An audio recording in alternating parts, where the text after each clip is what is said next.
Hi friends, మనందరం తరచుగా వార్తల్లోనూ అలాగే న్యూస్ పేపర్లలోనూ అలాగే టీవీల్లోనూ మన అగ్రరాజ్యం అమెరికా దేశంలో అనేక మంది నిర్దోషి భారతీయులు అలాగే ఇతర దేశాల ప్రజలు గన్ షూటింగ్ వల్ల మరణిస్తున్నారని తరచుగా చూస్తున్నాం.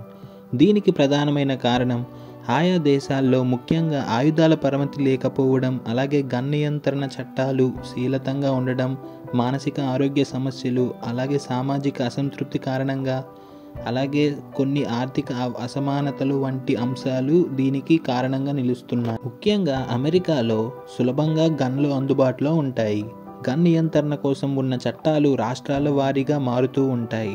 అలాగే వాటి అమలు సాధారణంగా అసమర్థంగా ఉంటాయి. దీంతో గన్ హింస, భారీ కాల్పులు, వ్యక్తిగత హత్యలు వంటి ఘటనలు ఇతర దేశాలతో పోలిస్తే మరింత సామాన్యంగా చోటు చేసుకుంటున్నాయి. యునైటెడ్ స్టేట్స్లో గన్ షాట్ మరణాలు ఇటీవల సంవత్సరాల్లో ముఖ్యమైన సమస్యగా మారాయి.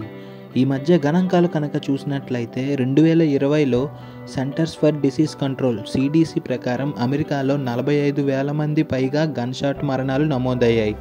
వీటిలో ఎక్కువ భాగం ఆత్మహత్యలు సుమారు 54%, అలాగే మరియు మిగిలిన మరణాలన్నీ హత్యలు, ప్రమాదవశాత్తు కాల్పులు లేదా ఇతర కారణాల వల్ల జరిగాయి.